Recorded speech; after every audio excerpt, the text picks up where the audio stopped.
Good evening, everyone, and welcome to our October 15th, 2025 edition of Week to Week, the political roundtable from Commonwealth Club World Affairs of California. A quick note, if you've got a phone or anything else that makes noise, if you could silence it. This is also an interrogation, that's why the light. I just wanted to see who was out there. It's always good to see who's there. If you could please silence your phones, we'd appreciate that. I'm John Zipper, your host for Week to Week and the Commonwealth Club's Vice President of Media and Editorial.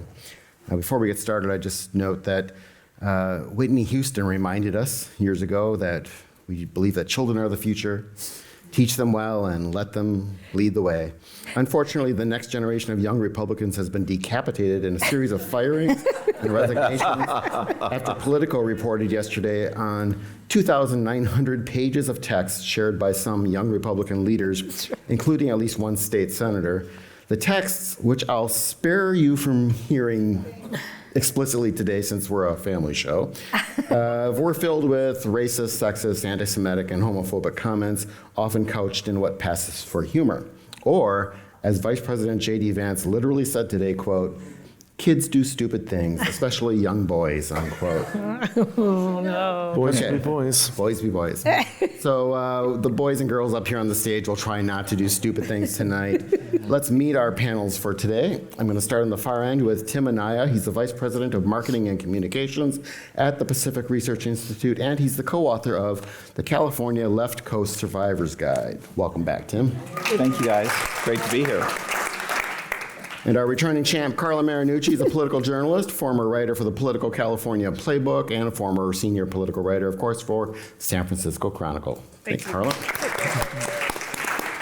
And next to me is the triple threat. Doug Sovern is a retired political reporter for KCBS Radio. He's also an author, and he's a three-time championship coach of what baseball team?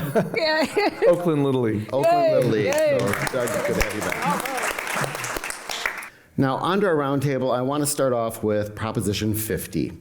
This is the redistricting proposition that Governor Gavin Newsom came up with after Donald Trump, of course, instigated or suggested, threatened, demanded, whatever, that Texas redistrict itself to create some more Republican-leaning seats. So, why don't we kind of check in with where are we right now with polls and is there momentum one way or the other? Where's the money flowing? Carla, let's start with you. Well, let's just lay out what Proposition 50 is for those who may not be totally up on it. Remember in 2008, California voters decided to put redistricting in the hands of a 14-member voter panel, take it out of the hands of politicians, and then that was for statewide offices in 2010. That was expanded to congressional offices.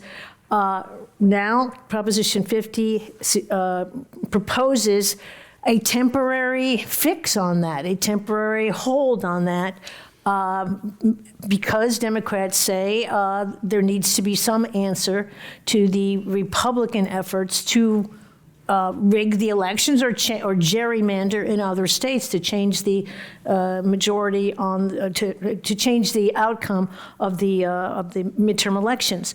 Right now, it looks like, because Democrats outnumber Republicans in this state, that Democrats are more energized, it appears. The polls are showing a slight lead, 51%, something around that. Not a particularly robust lead, but the fact is Democrats have raised $129 million to Republicans, I think $49 million. Republicans, I think, 70-something. Yeah. It's about 2 to 1. Yeah, it's a 2 to 1 on the money. Gavin Newsom is out there, very, very aggressively. This is going to be an important battle for California. It's going to be an important battle for Newsom and his political prospects. And I think right now you're going to see tomorrow, on Saturday, you've got the No Kings rally. That's a focus on that is going to be Proposition 50. The Democrats are putting a lot of weight on this one, saying that, look, the Republicans, there has to be some kind of answer to the Republican efforts to gerrymander in the state. And what will happen is this will turn it over to a state, districts that have been put together by politicians here, excuse me.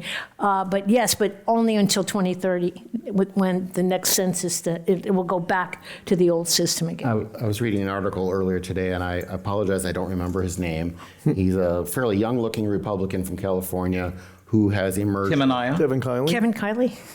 Kevin Kiley. Tim Anaya? But he's emerged, he's been criticizing Mike Johnson Yeah. about how Kevin he's been- Kiley. Kevin Kiley, congressman from the north. Yeah, and he's been probably one of the people you would think Democrats would kind of be rooting for, but of course he's looking at possibly losing his seat should this That's right, yeah. go Yeah, through. his map, I mean, so the plan under Prop 50 is to redraw these maps, which they've already done, and his district would be redrawn to make it more favorable to Democrats, so the Democrats might gain 5 seats in California to yeah. offset the 5 the Republicans will gain in have I think the Democrats have outraised the Republicans roughly 2-1, and it's ahead in the polls, but as Carla said, not by a huge amount. I mean, I saw one that was 54-36. It's a little over 50, and you want to be over 50 with a ballot measure. You get under 50, you're in big trouble, because when in doubt, people just say no. Right. And it's over 50, but not by a lot. I mean, it's not a slam dunk, Yeah. but I think the momentum is going Gavin Newsom's way on this, the Democrats' way on this, that they're likely to win it, but it's no sure thing. It's a complicated issue to explain to voters. You know, well, this is going to be districts redrawn until 2030, then it goes back to the old way. You know, the Republicans have a much easier job, I think, with a bumper sticker that's like "Save Democracy" That's right. or whatever they're. That's right. And of course, you know, the interesting thing, and of course, every campaign, what does it all come down to? Turnout, turnout, turnout. Who's going to vote?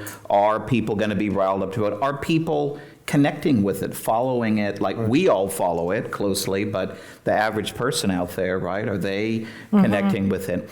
I'm more interested to see the aftermath. You know, so if we assume this passes, and in the new lines, Kevin Kiley would be my congressman, and my district, I don't know that it's ever elected a Republican congressman, ever, but I would agree that he would have a fighting chance to keep his seat. It's not a slam dunk that the Democrats would win that seat. And I think Democrats may be surprised they don't win as many seats as they think they do if these lines are held up. There's 2 things coming. So number one, there will be an inevitable legal challenge. Yeah. And there's the legal challenge. There'll be a state court component of it, and there'll be a federal court component of it. Today, there was a huge hearing before the U.S. Supreme Court on the Voting Rights Act. Do you have to consider that if you're states? If the Supreme Court strikes that, you could have more redistricting in other states, you know, that may negate any advantage Democrats might get in California. So there's that, and the timing is uncertain. You know, we could go through this whole battle, and if you look at the history of redistricting lawsuits, say in North Carolina and in Texas over the years, they don't care that, well, the election's coming up in November and we have to rule quickly. They could take a year or longer to rule, and the history has been in the other states, we keep the old lines in place while we are deciding on the new lines. So we could go through all this and all this $150 million spent, and, well, really it was all for naught for next year. The other thing, too, that's interesting is when you look nationally, you know, it's kind of being set up as, well, this is kind of a tit for tat for Texas. But if you look at all the kind of states that are involved in this, and, you know, all of it's, in my view, bad. You should draw districts independently in every state. If you look at the math, Republicans are still going to come out a little bit ahead nationally. I think they say if California passes, like 5 or 6 seats, something on that order. So that's the other kind of interesting thing to me is, well, if we went through all this and, well, net, it really wasn't that big a deal. Naturally, you got to wonder, well, what was all the $150 million? But I think part of it is that the Democrats figure, okay, if we offset Texas's 5 with California's 5, yes, the Republicans may net another 5 or 6, but in a midterm election where you'd expect the party in power to lose 10 or 20, we got a shot at winning the House. That's how they're looking at it. Of course, if the Voting Rights Act is tossed out by the Supreme Court, that lets them redistrict in the South a dozen seats from Democrat to I saw Republican. 20 today. Yeah, it could be 20. It could be 19. Yeah. Now that probably wouldn't happen in time for next November, but you never know. Right. So it's all up in the air. We don't know how it's going to shake out. And lines are weird. Lines are things on paper. When you have a wave election, which we could have, we don't know, what the Yeah. conditions are going to be next November. Funny things happen in wave elections, and lines don't behave like they should. This is true. So, we have about 100 lifetimes before next November, and a lot more moves on the chessboard. Can I ask a dumb question? There are no dumb questions. This one is. We're talking here about congressional seats, of course. Would this redistricting also affect state house elections? No. No, these are congressional Just okay. maps only. Yeah. An interesting point, too, that I think it's been a very good talking point for the yes side about, well, we are preserving independent redistricting and all of that. Well, I would argue, if 50 passes, it has the effect of setting aside the independent commission for this decade for their work. But when we get to 2029, 2030, I seriously doubt that Hakeem Jeffries or whoever the leading Democrat in Washington is going into the new census and the new decade is going to sit back and say, we're okay with losing 5 or 6 seats in 2031 because we promised the voters of California that we're going to go back to the old way. I bet you if this passes, there's going to be some effort in 2028 or 2030 for let's get rid of it altogether, or let's have the legislature draw lines and put it up. Wouldn't that It's a require cynical another view, but I think constitution- you're absolutely Yeah, right. wouldn't that require another constitutional amendment? It might. Yeah. Yeah, right. Then So they would that pass can't it really- again. Yeah. I mean, and you have this odd situation now where people who I'm against gerrymandering, except this time I'm for it. But I'll be against it later. And then the other side, we were against it, but now everyone's been flipped around where the Republicans are now arguing against something that they were for before, and vice versa. And both parties didn't want the commission originally anyway. Right. And so now the people, everyone's been flipped around, and that turns off a lot of voters when someone comes to you and says, "Yeah, I was against that, but I'm just for it this one time. Trust me." And it's a special election. Turnouts tend to be lower. So, it's But a when tough you look sell. at the polls and you look at how Trump is doing in the polls right now, and Republicans nationwide, Democrats have got to feel a little bit up about this. The fact that right now voters are kind of turning, even Republican voters are turning with the tariffs and other things. Trump's numbers are underwater in just about Yeah, I mean, every he's metric. gone up a little bit in the last week because of the Middle East situation. Right, but on the economy, on the jobs, voters disapprove of him in right? almost Voters every are not, poll. Are not Yeah. happy with him. But I think Democrats have a lot of work to do to seal the deal for 2026. There's no question it's going to be a favorable environment. What Trump is doing on all the different things. And just naturally, right, it's the 6-year itch, as they call it, and all of that. But Democrats have a lot of internal work that they have to do and a lot of things to figure out before, we could go through all this right. It could be another very narrow majority come absolutely could. 2026. It probably will be. Yeah. I mean, if you look at the generic congressional ballot, Democrats are up 3 points right now, which is not great a year before. I mean, you should be at least that much. And if you go back to the last time Trump was president, they were up by 8 by now. That's right. So they haven't gained in his first year, which is a little bit alarming for the Democrats. And the issues, I saw a poll, I forget who did it, within the last month or so, when you go through, who do you like, Democrat or Republican, on all the issues. On a lot of the issues that are the key issues people vote on, Republicans were either tied or a little bit ahead.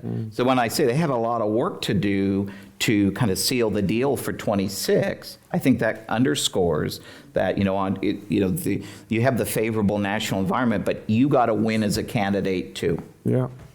Well, and they lost a lot of ground, They lost significant ground, they being the Democrats, with obviously certain minority voters, with younger voters. So The brand is damaged right now.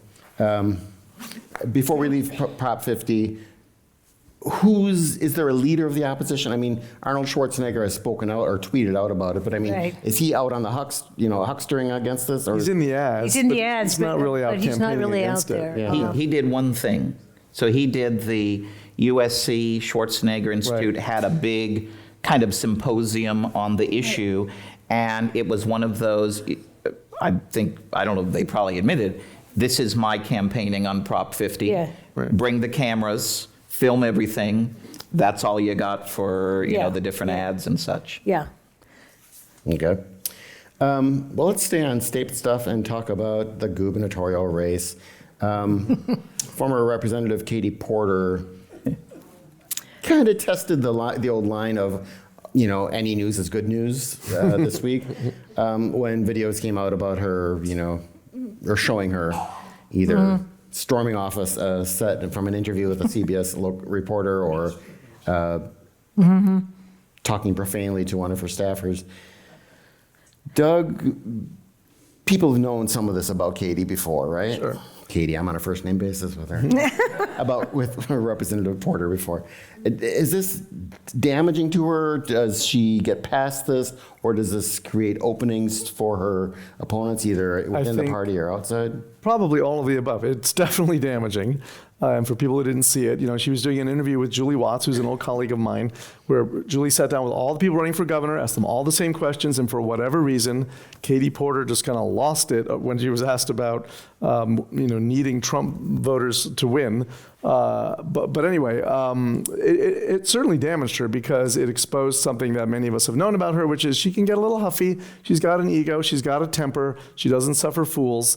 It's part of her shtick, but it can backfire. And then people pounced and came out with other things saying, we told you. She doesn't have the demeanor to be governor. Many people said, look, if it were a man, you wouldn't say that about her. Does Donald Trump have the demeanor to be president? We're talking about, I mean, come on. So it definitely hurt her. I don't know that the voters this far before the election are paying that much attention to this kind of inside baseball stuff as much as people like us are. But it does give other candidates opportunities to get into the race. People who, Senator Alex Padilla, who's supposedly looking at this, it makes it more likely he might decide to run. Eleni Kounalakis, the lieutenant governor who was running and changed, is now running for treasurer. She's supposedly thinking about, wait, maybe I should run for governor again after all. There are, you know, Rick Caruso, rich guy from LA. There are other people thinking, well, if Katie Porter was the front runner and now she's damaged goods, does this open an opportunity for me? Yeah. So we could see the field grow again because of that. I don't think people are saying, her campaign is dead. I don't think that's true. But it certainly gives people pause, and it gives you a soundbite you can use in commercials against her. You can see that over and over again of her being rude to a reporter for no real reason. It was inexplicable. Yeah. But I think it hurts her, but I think she's wounded but not dead. Yeah, and I mean, look, she's done damage control and said, look, Right. But you know, walk it I'm back. passionate, I care about the issues, et cetera. At this point, you know, the race could change a lot, and something like 40% of the voters have no idea who's running or have no preference right now. That race is wide open, and I think Padilla, should he get in, he's going to be the lead candidate. His name recognition, everything about him, a kind of a calm a candidate who's well known to the voters, and he's had a lot of play in media, being arrested in the office of the Homeland Security Secretary. I do think that Christie the Democratic Party establishment is not thrilled with Katie Porter, and they would like to see someone else like Because remember, Padilla. after the Senate race, she refused to really acknowledge Adam Schiff's win, said the race was rigged. Remember? Right, and she's not. They don't see her as much of a team player. Yeah, for that They worry reason. about her electability. We've not had a woman governor. It's been all white men forever. So I do think that they are a little anxious about, is she really the best candidate for us? And so they're looking at Padilla. They're looking at other people. Yeah, And maybe there's more pressure on someone else. Tom to get in the race. Steyer is another one. Tom Steyer might run. Who's been sort of, you know, putting his name out there, out on social media, has a ton of money, could be in the race. Tim, this And- is your big opening. This Yeah, is your chance. This is yeah. my chance to run, right? yeah. You know, when I saw this and was watching it, I had a little different reaction to it because you may have guessed, but you may not know that, you know, you could make a state capital version of the movie Horrible Bosses. And I certainly have been behind closed doors with who will be nameless legislators who engaged in similar behavior to the congresswoman. I was one time, member threw a tantrum, which throwing a tantrum alone is enough there, but then threw things across the room at the staff, and I said, you better go out and apologize immediately because you might get 5 or 6 lawsuits from that.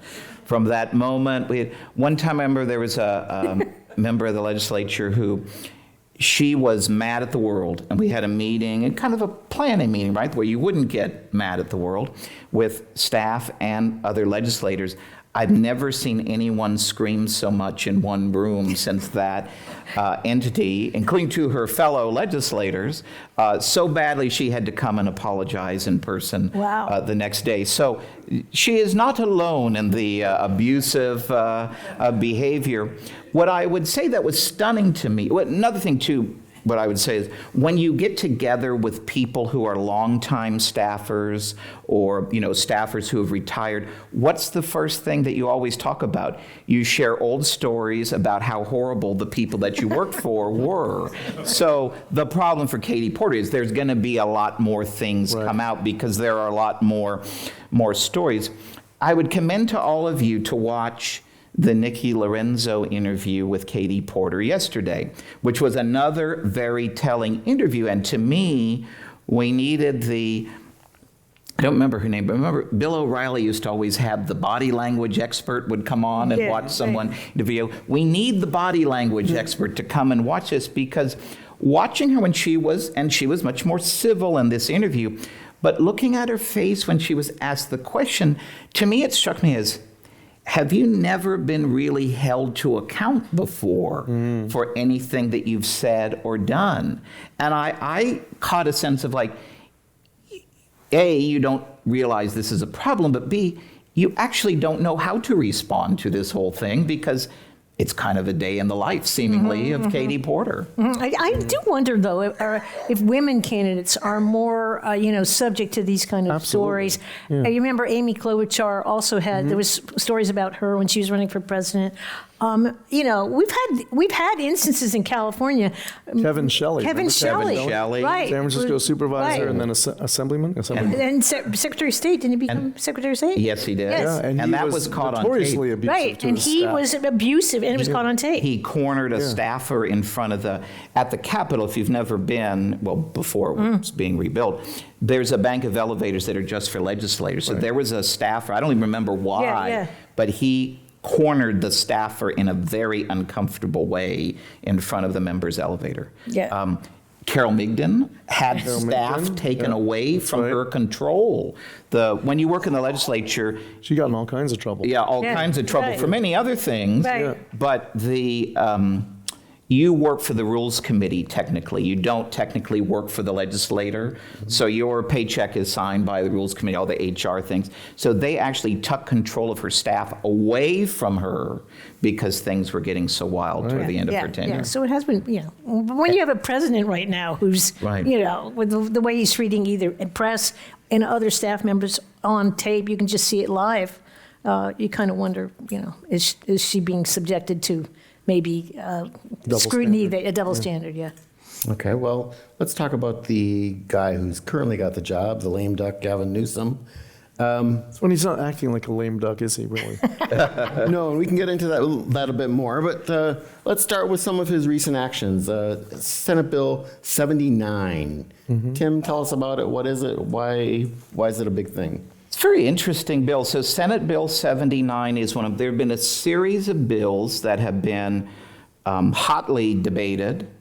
Several have been passed through the legislature and signed into law, but it's the latest bill to kind of amend the process for building certain types, I would say, politically favored or acceptable housing projects. So this latest bill would allow you to build denser housing and go around kind of the usual kind of local roadblocks that might be thrown up near, I think it was in a half a mile of some sort of public Half transit. mile of trains, buses, BART, public transit, stations. Right? Yeah. People have wondered. Up to 9 stories. Up to 9 stories. Yeah. People have wondered, would the Disneyland monorail count as public transportation and other things?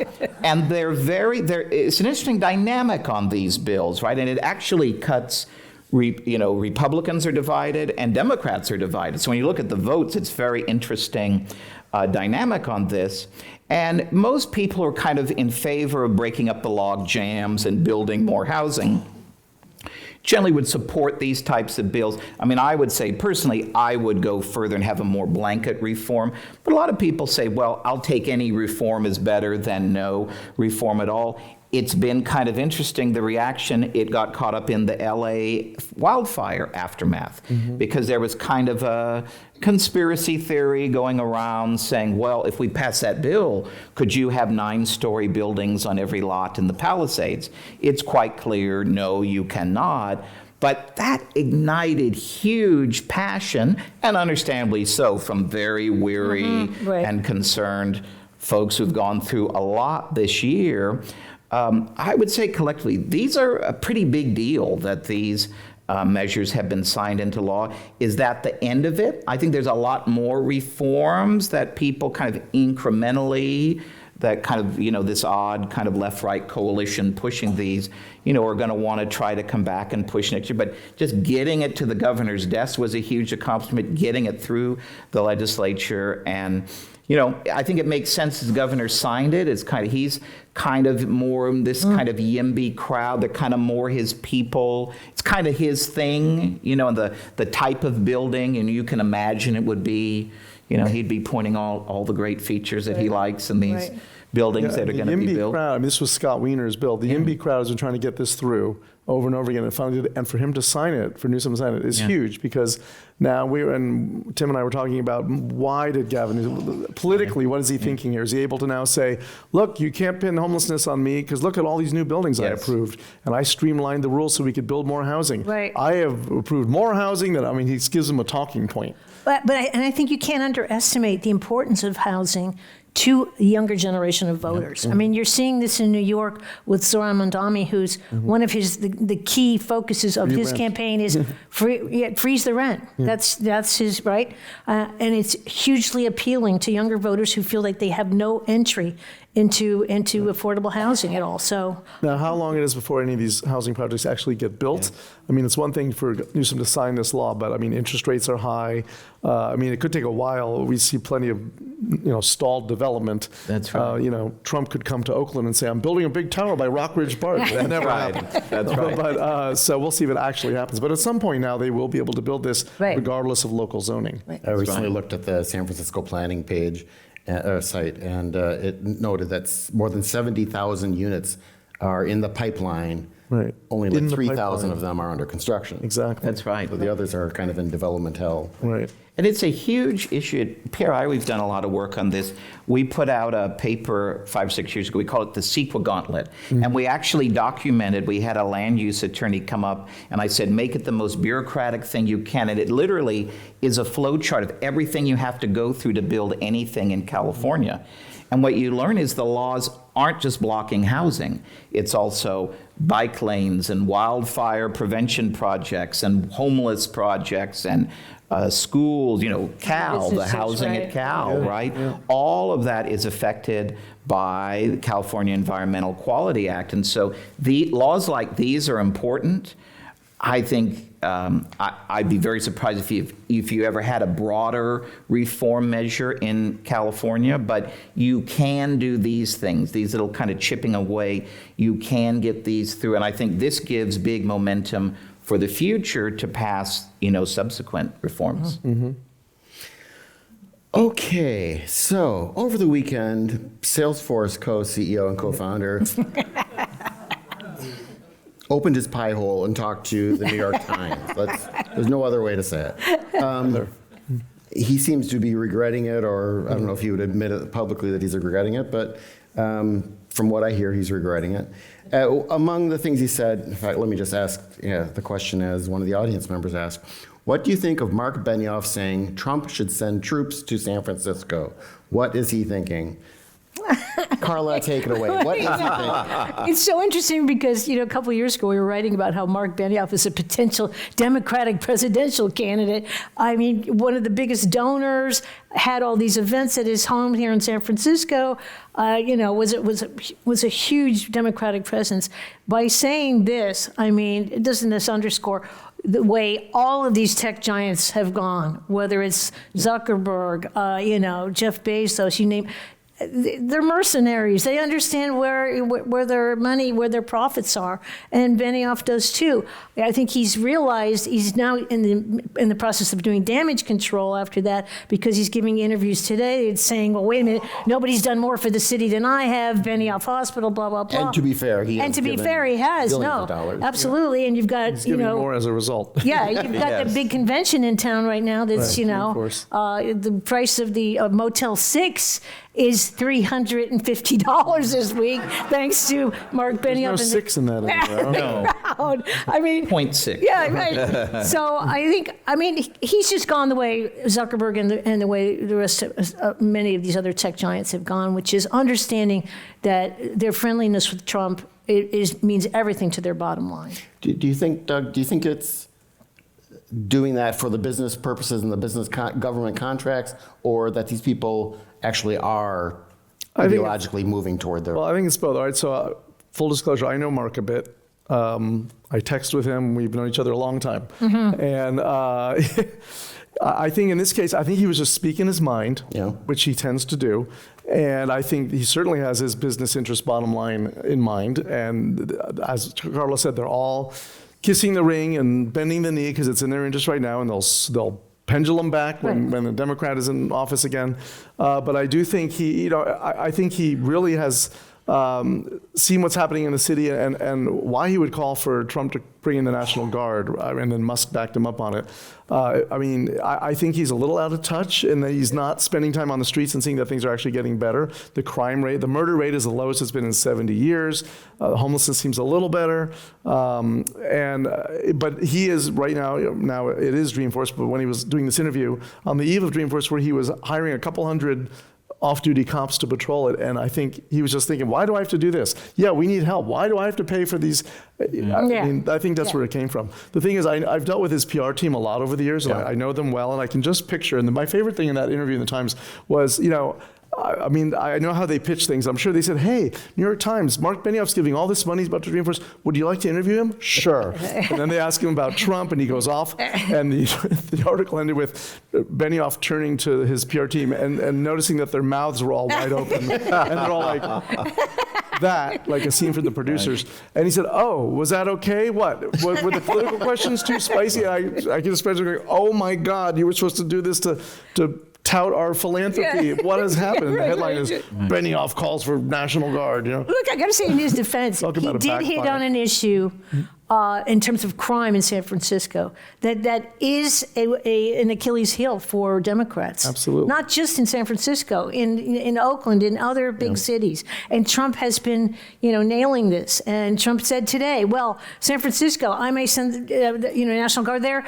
15 years ago, San Francisco was a great town, but 15 years ago, Gavin Newsom was the mayor. Right. So, they can't have it both ways. I thought it was interesting hearing him. I thought it was, pun intended, rich hearing him say this. That remember, this is the guy that brought us Proposition C, the $300 million a year tax hike.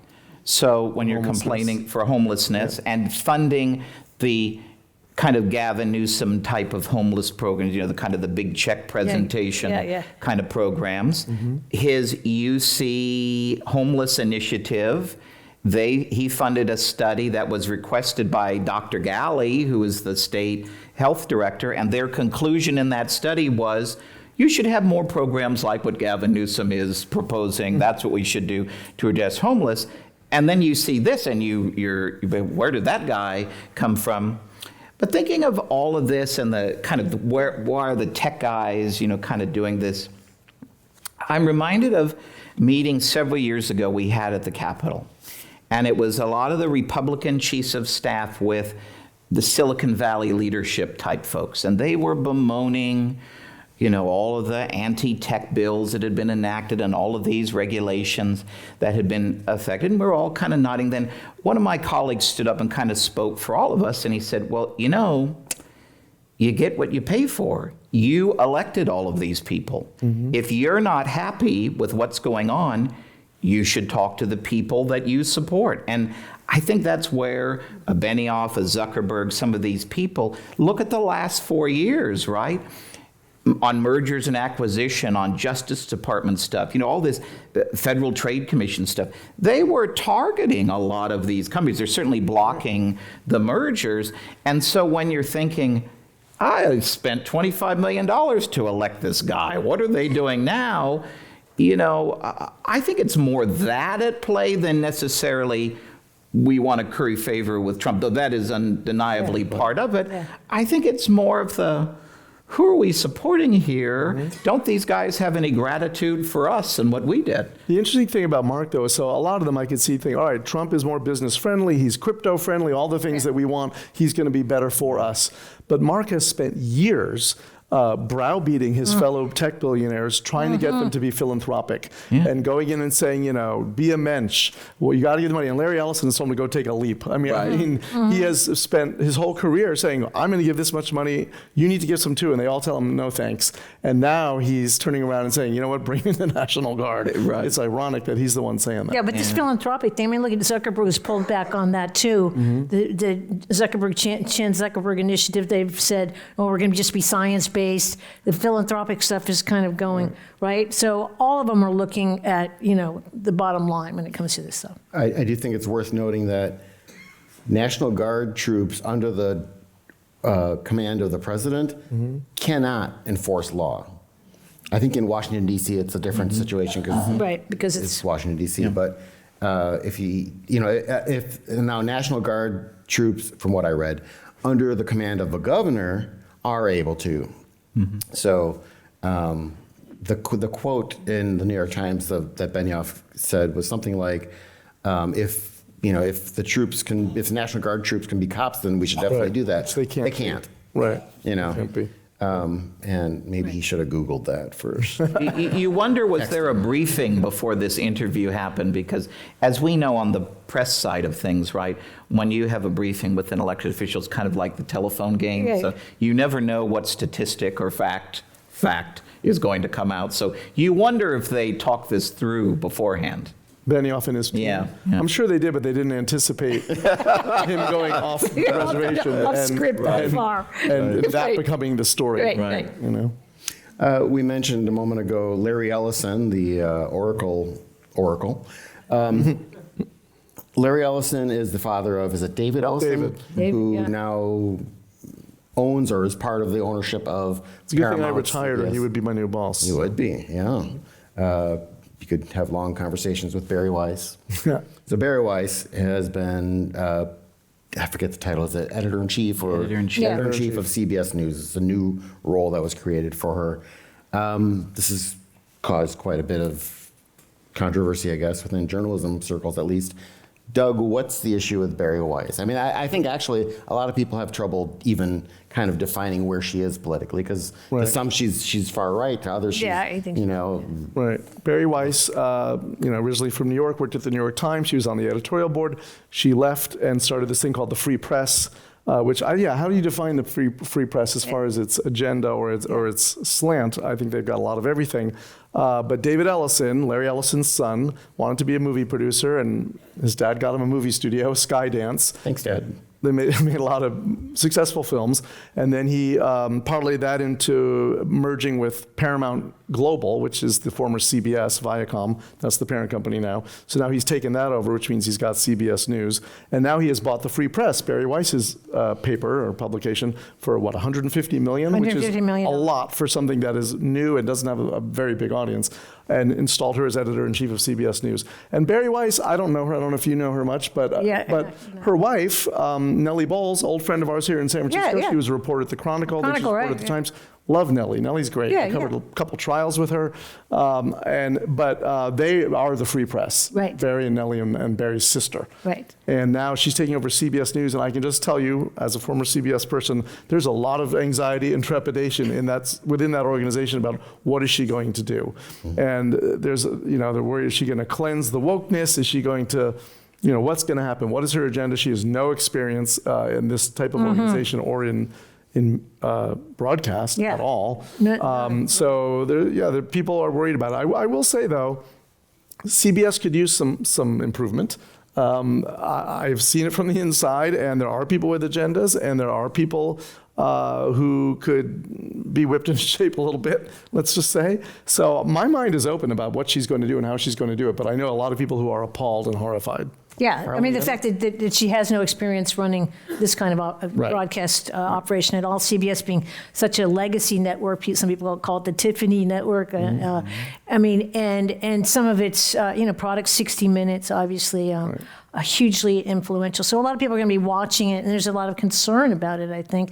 The feeling is that CBS, in a lot of ways, kind of let the social media, internet aspect of its journalism go for a long time, and it does need somebody to kind of bring it back into the circle of influence. But I think that is the concern, is more and more we're seeing these very rich, I mean, I think Ellison is now richer than Elon Musk. Yeah. But when you think about Musk owning the biggest social media platform and Larry Ellison and son now in charge of this.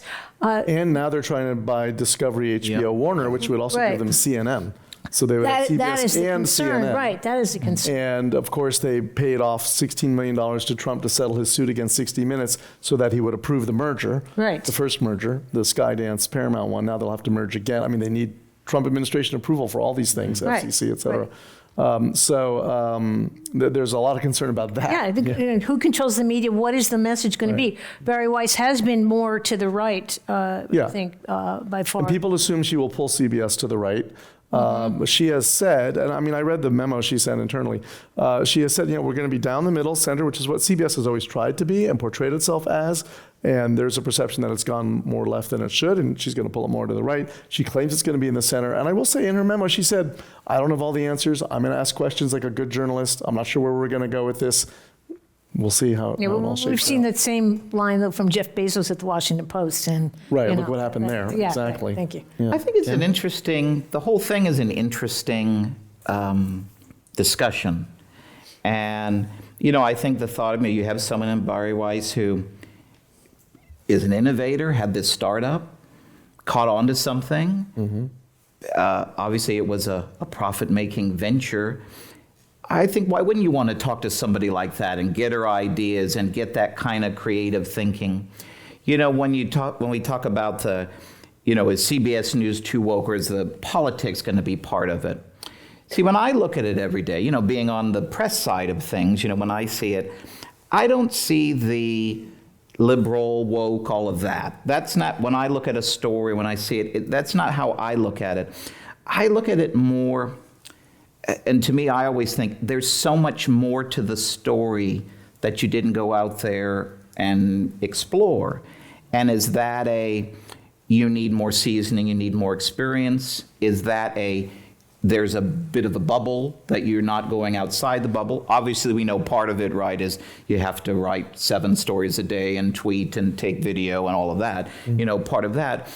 So if you had a Barry Weiss goes in and say, did you think about this? Did you think about that? Did you broaden your list of contacts to people here? Did you go outside New York and talk to people, or go on budgets notwithstanding, go and talk to real folks in the world? That's a healthy thing that I think, you really could build CBS News back into the standard. That was, I will say, the first thing that they put out under her leadership was an hour in-depth conversation on all the issues of the Middle East and Hamas and all of that with Hillary Clinton and Condoleezza Rice. It was on their digital platform. It was the best long-form hour I've watched in a long time.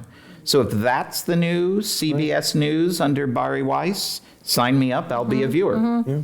I think the concern is the polarization it extends to the media now in D.C. When you see the way the president, for instance, cut off ABC, questions from ABC this week, calling them fake news because why? George Stephanopoulos, had some very tough questioning for J.D. Vance, who refused to answer the questions, and he kept asking and eventually cut him off. I mean, that kind of polarization, what you're seeing with Pete Hegseth, and the Department of Explain Defense. briefly what Yeah, that yeah. This week we were watching, and today I think, all of the Pentagon reporters have basically signed out and turned in their press credentials. Why? Because the Department of War wants to set up rules that suggest reporters are not allowed to quote unofficial They're not allowed to source. report anything unless it's approved in advance. Unless it's of the Pentagon. approved in And even advance. Fox News said no. Yeah, Even Newsmax. Yeah, even No. Even Newsmax. Well, Newsmax. Fox News, where Pete Hegseth worked, Yes. said no, we're not doing Yeah, this. I mean, it's just an outrageous request to suggest we should just be public relations people Right. for the Department of Defense. Ministry of Propaganda. Right, and I was glad to see that news media almost completely, except for OAN, basically rejected Hegseth's rules. But we're watching, an assault, a continuous assault. But in the same token, Brown University today said no to Trump on the academic compact. A couple other schools have already, MIT said no. MIT said, And so there's starting to be a little pushback of momentum, people saying, hold on a second here, And then the coverage part, in addition to that, you have the economic question. And you saw today 150 NBC News reporter or people Yeah, at NBC right. News laid off. I think it was 12 Wall Street Journal reporters were laid off today. So all of these conversations are happening at a time of budgets are being trimmed. The Warner Brothers right there are in real bad shape as a company. If there actually is a purchase, by the If Ellisons, CNN and CBS merge, you're going to have them, or there's there's going to be a lot of jobs Yeah. lost. Right. On that uplifting note, let's talk about our president, who is currently in the Middle East, having meetings and giving press conferences. He's trying to nail down his deal to end the Israel-Hamas war.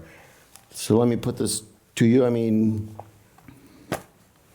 he got a ceasefire that, does he not deserve credit for that? And if so, does he not deserve credit for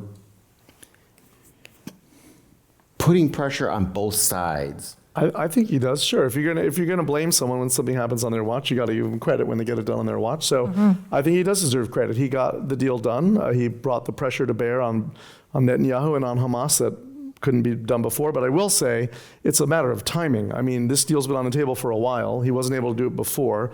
Biden had ceasefires before. Hostages have been returned before. At this point, Israel has leveled Gaza, shredded Hamas. Netanyahu has basically achieved all of his goals. So it was in his interest to say yes to a deal that he figured Hamas would never take anyway. Hamas is backed into a corner. There's not much left. Oh, we'll get 2,000 people back. That's good. We'll say yes to 3 of the 20 points. That's right. That was enough for Trump to declare, the war is over. We have peace in the Middle East. Give me the peace prize. The fact is, he got the ceasefire. Netanyahu didn't think Hamas would go along with it. So the timing was right to get the deal. But he did bring the pressure, and I think you got to give him and his team credit for getting that done. Yeah. I don't think, as we've said before, Trump goes in and makes splashy deals and they don't come to fruition. I hope the ceasefire holds. I hope it leads to an actual end of the war. But Trump saying the war is over. I mean, I saw someone, a Palestinian being interviewed on the BBC, said, oh, the American President Trump said the war is over, so it's over. And I'm like, not quite. I mean, Hamas has not laid down its arms. It's not agreed to disarm. There's no solution of what happens with a that's Palestinian right. state. What There's is their so role many going to be? details. What's the rebuilding going to be? Oh, that's right. could- We are a long way It's from fragile, any it can kind of- fall apart. But I do think you have to give him credit for getting this deal done at this time. Yeah. The part 2, that's always the hard Yes. thing, right? Right. From what I understand, the 20-point plan, I haven't seen a lot of criticism of the 20-point plans. I think broadly, there's a lot of agreement of that, but it's not even just will Hamas agree to it and all of that. It's look at the drone footage of what's in Gaza, the rubble. That is going to take our lifetime to rebuild that and do it right. Put in the Trump casino, and it's going to take a while. But I would say, too, the idea of, well, Egypt's going to invest, and Qatar's going to invest, and Saudi Arabia and Dubai are going to invest. That's not a crazy idea to suggest, well, if real money is put in to invest in the rebuilding, is there a bit of they now have an interest to police their neighborhood, right? And make sure, hey, you're not going to do that. You're not going to rubble my, bring to the ground my building. But it's so hard. And I think everyone it's what we've wanted for 2 years. But now you have to be clear-eyed for the next 20 plus years. Well, except at the start of the 2 years, you didn't need a Marshall Plan to rebuild Gaza, and now you do. And it's going to take a long time and a lot of money, and you're doing it in a place, unlike Germany or Japan, you're doing it in a place where everybody hates each other and wants to go back to war, Right. And has not agreed that, it's different from Camp David Accords between Israel and Egypt. This is Israel and Hamas still not liking each other and still sworn to each other's destruction. That's right. So That's there's right. a lot more to do there. And Trump in his speech to the United Nations didn't address a lot of these issues, a two-state Right. solution. I mean, Didn't even bring it up. I think we're still a long way from, a final end to this conflict. But you're right, Trump does get credit for bringing together the partners in this, throwing in Jared Kushner and, Steve Witkoff in there. But I think, And getting Egypt and Qatar and That's everyone right. to broker it and work together. I mean, I will say, Trump has connections with the Saudis and everyone else here that say a Biden didn't. And he can bring that to bear, his business connections. I think he approached it like that and was able to get this deal done. But it's the ribbon, it's the splashy ribbon cutting. Yeah. It's not Yeah. the actual Yeah. construction of the building. Right. Is it possible? So Trump is now saying that he can bring an end finally to Russia's war in Ukraine. I mean, could that same sort of approach of, half threatening, half cozying up and bringing pressure to bear in multiple ways? That's a little tougher because I think that's way tough. what pressure does he have to bring? He has no leverage with Putin. Yeah. Other than we'll give them more weapons, they can bomb Moscow. I mean, you don't want that, right? So he has a lot less leverage, I think, with Putin to get something done, and Putin is a lot stronger than anyone else. So that's a tougher thing to do. Yeah, I think he's bent the knee to Putin so many times. Right. And you did have the First Lady Melania Trump in this last week talking about how she's working with Putin with regard to displaced children. They're kidnapped children. They've never been tough on Putin, and I think that's a whole different level of negotiation. And Trump swings back and forth between let's let him have Crimea. No, we're going to help Ukraine. I mean, whoever he meets with last is whose side he seems to be on. And, the hallmark, right, of foreign policy, right, is rational actor theory. You're not dealing with any rational actors in this case. So a deal you might think would be in their self-interest to make, Right. they're not going to make. Putin. Right. They would have made it by now if Right. there was. Okay, well, speaking of governments in a shambles, our government is shut down, or partial shutdown. House Speaker Mike Johnson says this could be the longest shutdown ever. Where are we in this? I mean, who are the voters blaming, and is there any trending to this, or what are the things that voters, or at least people who respond to surveys, are pointing to, or think that's influencing them in their either approval of the Republican strategy or the Democratic strategy? I don't see how this is a positive for the Republicans right now. When the Democrats have now made this about health care and the ACA and the subsidies. Remember, 24 million Americans, signed up through the state programs for ACA, and right now they're talking about these subsidies have to be extended. People are going to start getting these bills for dramatically increased, health care. At this point, the Republicans have no solution to this. They've never offered another solution to this, and I think this is working against them. Yeah, I think the timidity to engage on health care. They know what to do. My boss literally has written the book on it. You could take her book and make it a bill form, and there you go. And they have, since 2017, have even the infamous bill with John McCain was kind of a haphazard. It was not a well thought out thing. You knew what it was, and it was kind of malpractice that they didn't go through all the work that you would need to do. I think on this too, if they engaged on the issue, because these subsidies that we're talking about were extended during COVID. The price tag for the whole population is about $350 billion over the next decade. And a lot of a good chunk of the people, right, are people who were it not for these special COVID subsidies, their incomes would be so high that they would not qualify for these subsidies. So you could go out there and message, hey, this person, they could afford to buy health insurance. Why are we as the taxpayers paying for these people? And so when you watch and you see that they just stick their head in the sand, where there are real things that you could talk about where you could get people on your side, I think most people would agree, yeah, well, we should have subsidies for people who can least afford it.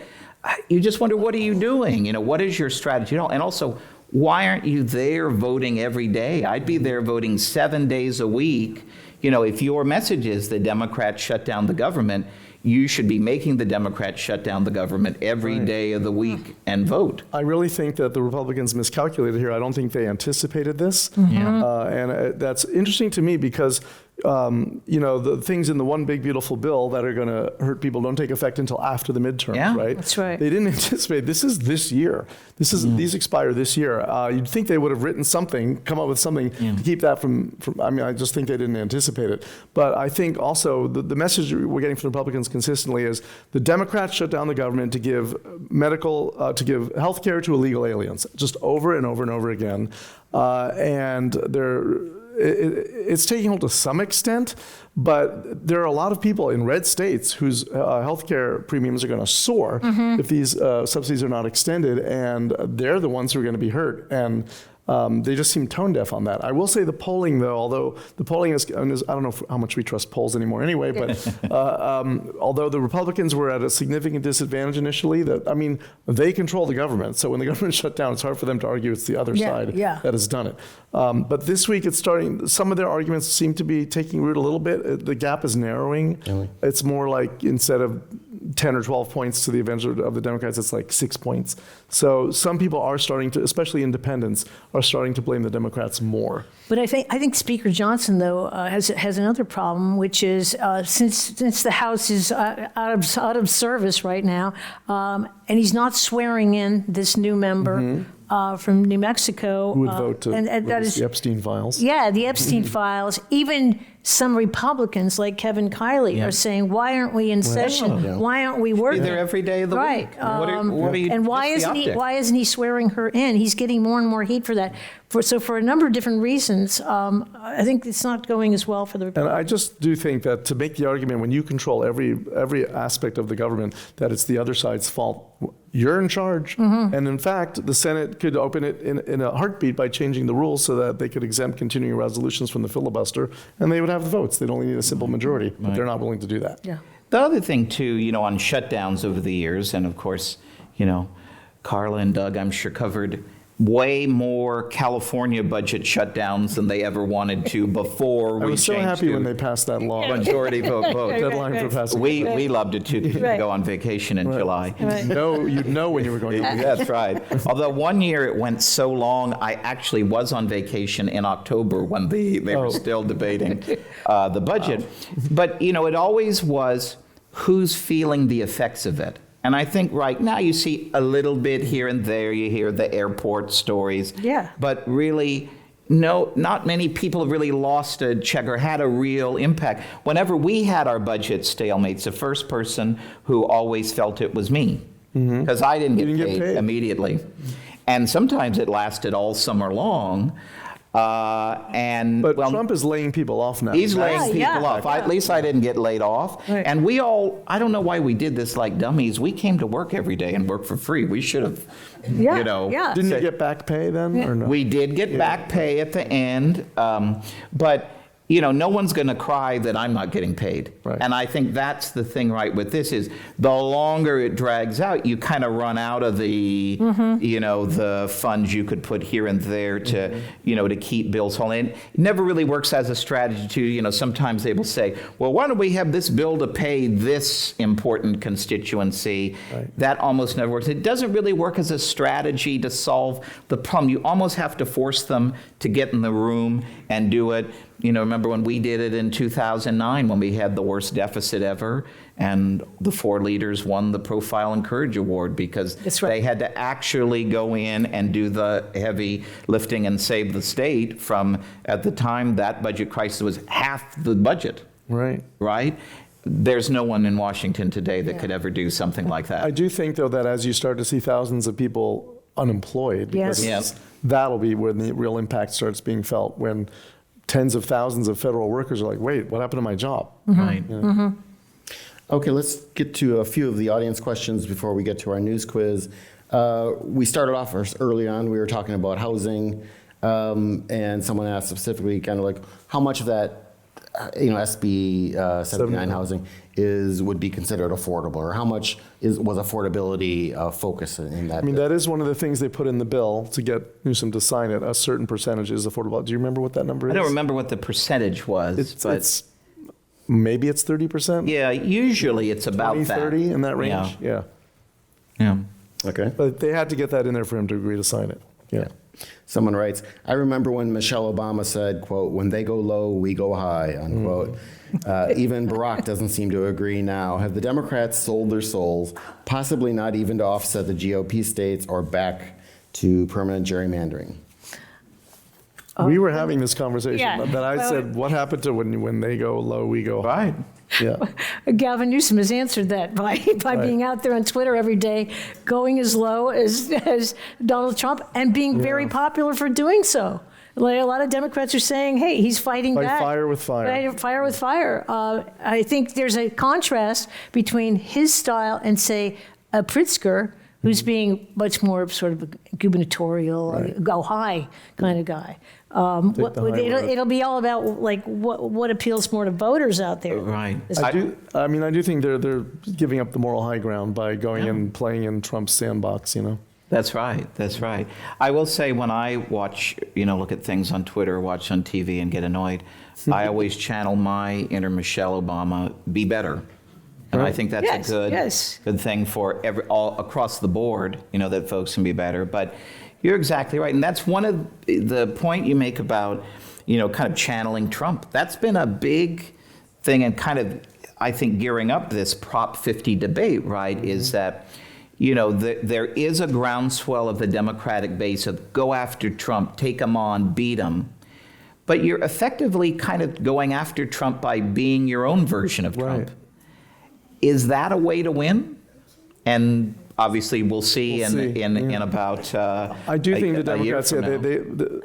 they were sort of keeping everything at arm's length, and they were hearing so much from their constituents saying, we got to fight, we got to Yeah, fight. yeah. They're like, okay, gloves off, let's just go all in and do what he does, which is maybe not is what their voters actually wanted. Right. But when you see like every level of the government, Department of Homeland Security, Department of War, and the kind of messages they're put out Politicizing on everything. Yeah, it's like scorched earth everywhere you go, and I think Democrats got frustrated with the go high, philosophy. And those are also the be careful what you wish for thing. Yeah, because right. Just because you can do something, should you do something? So you can expect the next time there is a Democratic administration, look for all of those things, maybe amplified when they come in. I mean, Nancy Pelosi has said in the past, look, we're not going to unilaterally disarm. You got to play by the rules of the game. And if these are the rules of the game in this situation, these are the rules we have to play by. She's got a viral thing today where a reporter comes up to her and says, why didn't you call out the National Guard on January 6th? And she turned around and just said, shut up, you don't know what you're talking. I mean, she was very angry. And a lot of people are applauding her online, saying, you go get them, Nancy. Maybe that's what Katie Porter was going for. Yes. Like the fire I showed. Okay, one more question before we get to the news quiz, and I'll answer this one myself. Someone writes, why is Week to Week ending? It is the best program at the Commonwealth It Club. is? Yes, this is the penultimate Week to Week program. Oh. In November will be our final one, yes. Oh, yes. no. We've done this for nearly 14 years, and we're basically taking it back into the shop. We've got a new program that'll be launching in early 2026. I want to thank Tim Anaya, Carla Marinucci, and Doug Sauerland for a great conversation tonight. Thanks to all of you for being here. Thanks to everyone watching and listening online. Have a good rest of your week, and we'll see you in November. Thank you. Thank you.